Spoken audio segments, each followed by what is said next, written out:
Small shields might look like a bad idea at first. Less coverage, more risk, right?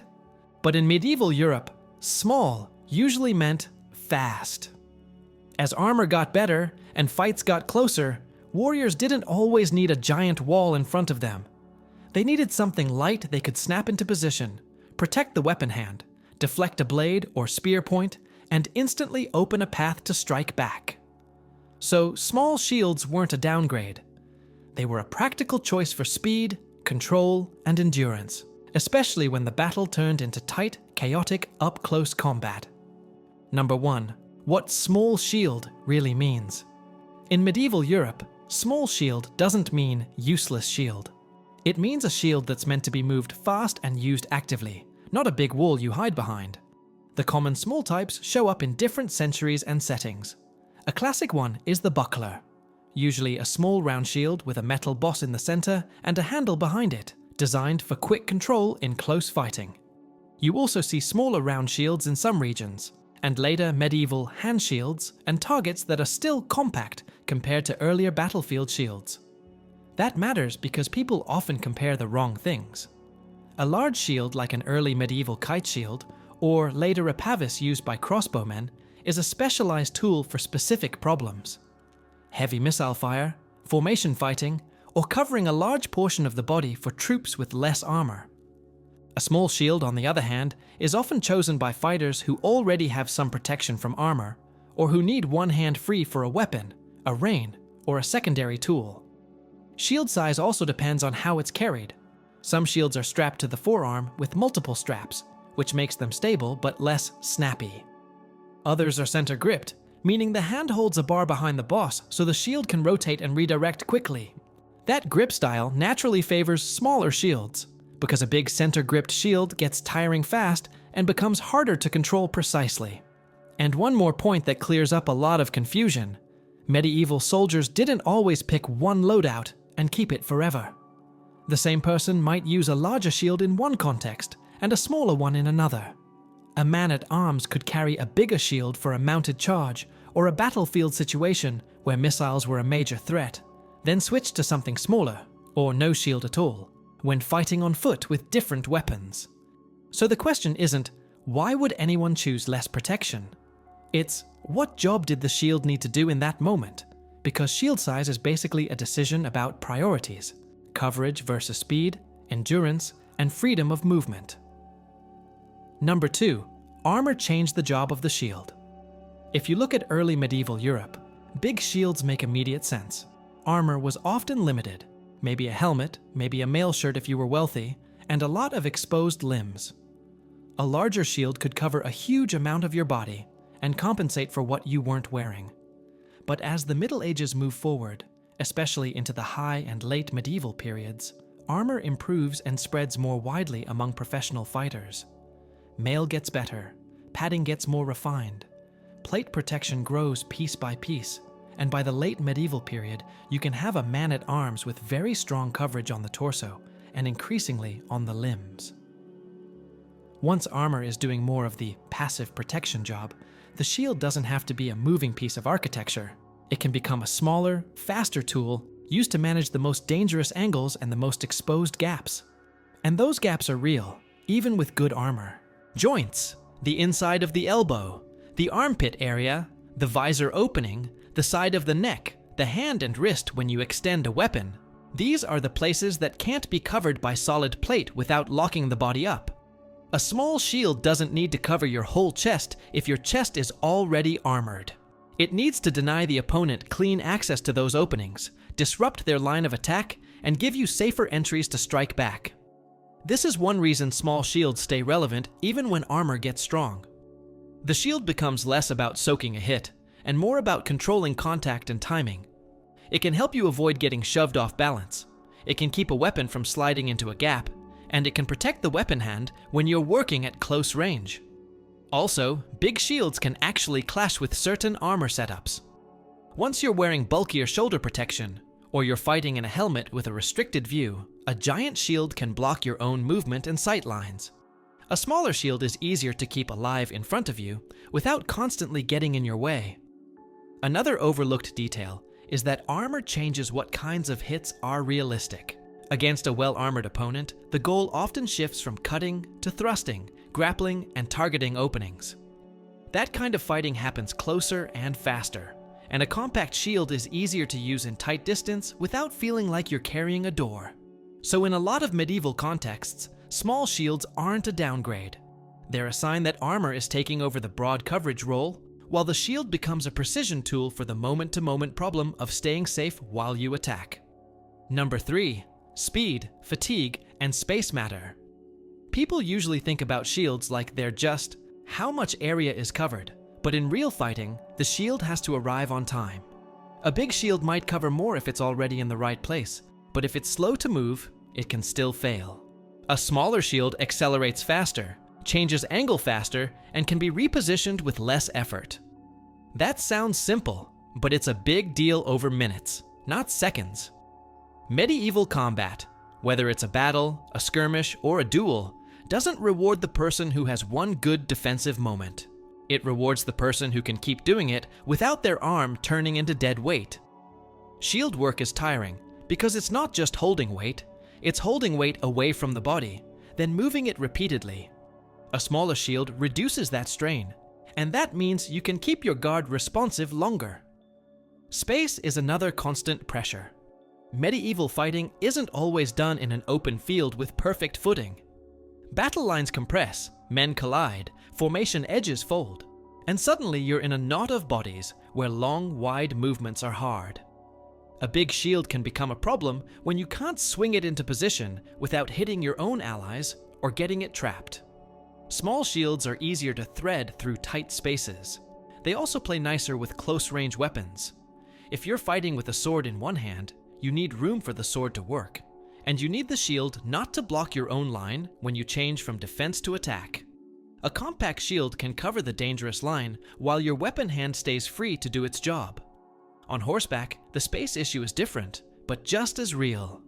Mounted fighters have reins, the horse's neck, the saddle, the angle of the lance or sword, and the need to keep balance. A smaller shield can still protect the rider's left side and chest without constantly colliding with the horse or interfering with weapon handling. Even on foot, small shields can reduce the clumsy factor. A large shield might snag on gear, bump against armor, catch on terrain, or make it harder to move through doors, alleys, and stairways, places where medieval violence absolutely could happen, especially for guards, city militias, and armed retainers. None of this means large shields were bad. It means that once you understand the trade-offs, it's normal that some warriors chose small shields because they valued speed, endurance, and usable space. They weren't trying to become harder to hit in theory. They were trying to stay alive in the real mess where timing and movement decide everything. Number 4. Weapons and tactics pushed shields smaller. Shield size is tied to what the enemy is doing.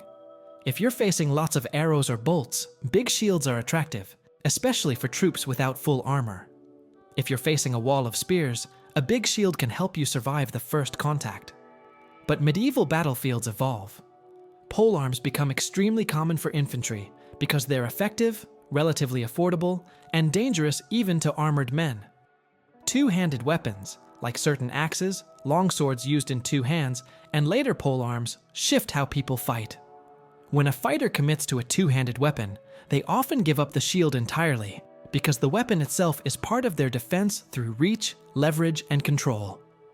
That doesn't kill the small shield, it reshapes who uses it and when. Small shields fit especially well with one-handed weapons, arming swords, falchions, maces, and sometimes short spears. They also fit well with mixed weapon systems, where you might switch between weapons or keep a sidearm ready. In a battlefield that includes polearms and armored men closing distance, a small shield can be used to manage the last few feet, deflect a thrust, cover the hand, create an opening, and then strike. There's also a missile versus armor dynamic.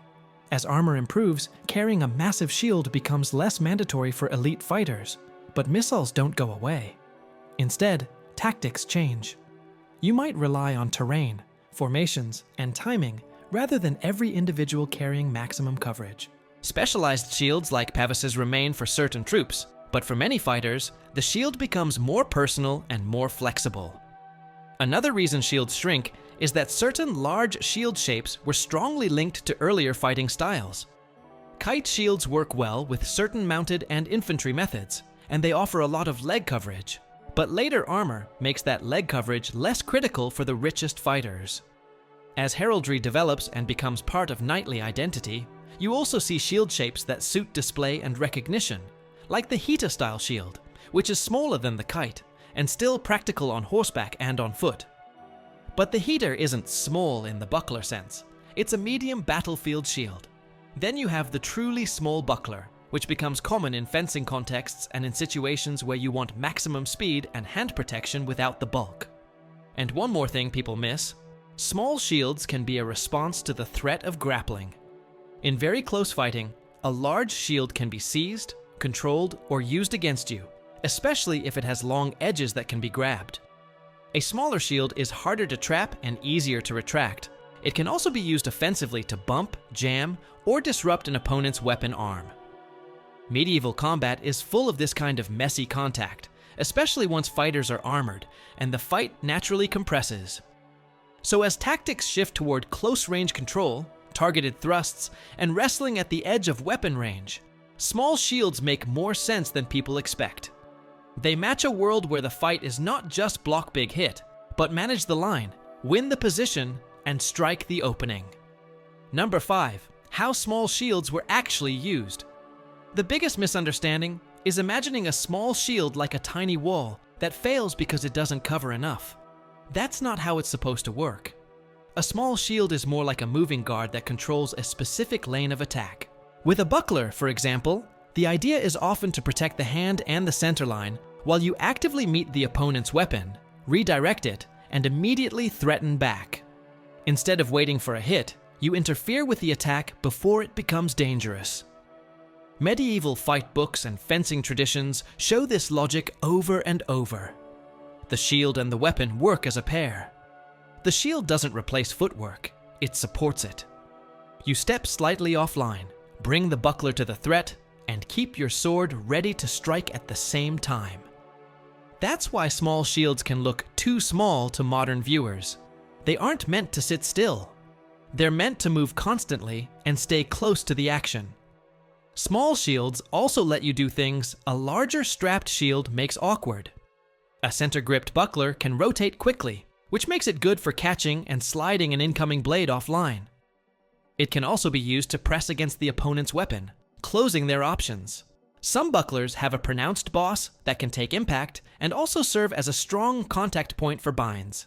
And while it's not the main purpose, a small shield can be used to strike or shove in a controlled way, especially to disrupt balance or break rhythm.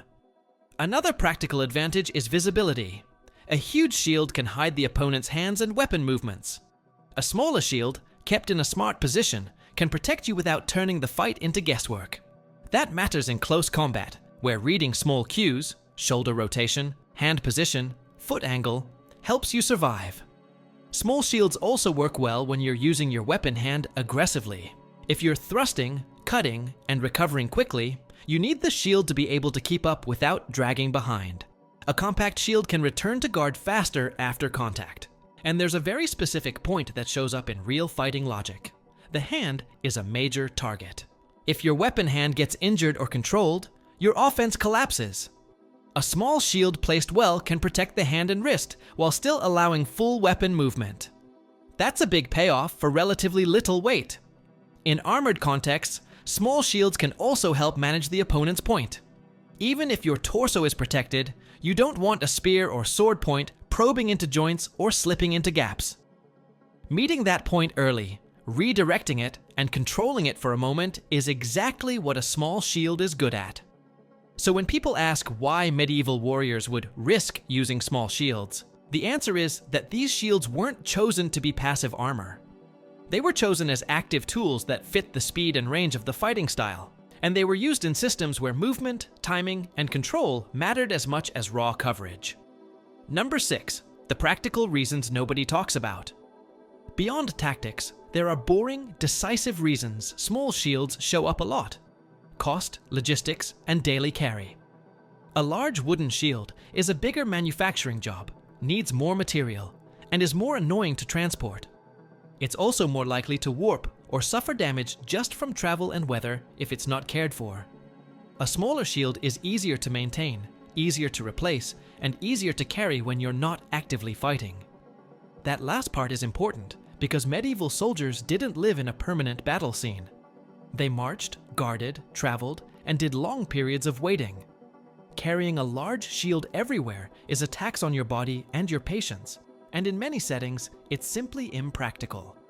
Small shields also fit the reality of mixed social and military roles. City militias, armed household retainers, guards, and travelers might want something they can keep close without looking like they're walking around with battlefield equipment all the time. A buckler, for example, can be carried conveniently and paired with a sidearm, which matches the needs of personal defense and small-scale violence more than set-piece battles. There are also role-based reasons. Crossbowmen and archers often use different kinds of protection, including larger shields or field shields, but those were sometimes carried or deployed rather than held in constant motion. If you're a fighter who expects to close distance, strike, and grapple, a compact shield can be the better choice. Even for knights and men-at-arms, the shield is not always the center of the kit. In some periods and places, the shield is crucial. In others, it becomes optional depending on armor quality and the expected fight. And then there's the simple fact that medieval warfare isn't one uniform thing. The Middle Ages covers many centuries and many regions, with different enemies, different weapons, and different military cultures. In some contexts, large shields remain common because the threat environment demands them. In others, shield sizes drift smaller because armor and tactics allow it. One more practical point: small shields can be made stronger relative to their size.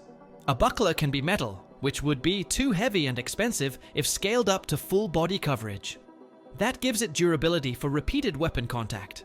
A larger wooden shield can be excellent, but it's often meant to absorb and deflect in a broader way, and it may be more vulnerable to getting chopped up over time. Finally, small shields can be a compromise tool when a fighter wants flexibility. You can carry it easily, use it with a sword, keep your movement fast, and still have real defensive value in close fighting. That's why you see small shields not as a weird exception, but as a normal answer to a normal medieval problem. How to balance protection with the ability to move, see, breathe, and keep fighting effectively once the distance closes and everything gets fast.